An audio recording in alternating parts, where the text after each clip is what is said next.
So the business environment that companies are operating in today have three factors that are really driving the need for strategic transformation. The first is the pace of change is accelerating, and it's not going to slow down. Digital is disrupting most industries. So a lot of companies that are legacy companies that have been around for a long, long time are having to fundamentally rethink their business models. I think in 2007, the number of digital natives that were in the top 20 companies in the world was less than a handful, and now in the top 20 companies, the number of digital natives is over half. The basis of competition has changed, and so that's one big factor that's forcing companies to rethink how they operate.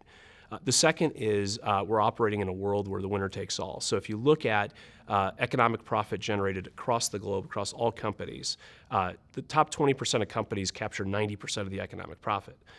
Bottom 80% capture either nothing or destroy value. It's almost a more risky strategy not to transform than it is to transform, because that's the only way that companies are able to actually generate economic profit in a meaningful way and be relevant amongst the top companies in the world. I'd say the third thing in the business environment that companies are thinking about right now is the macroeconomic environment.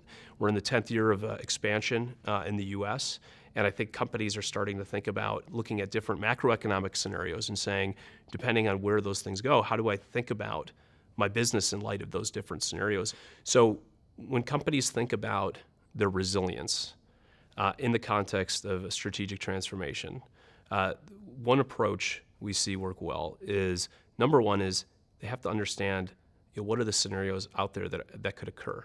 And what we see is that probably over half the companies out there have some sort of view on what the different economic outlook looks like. However, what we've seen is that less than 30% of companies actually have plans built around what they would do under those different economic scenarios. And so that is a big opportunity.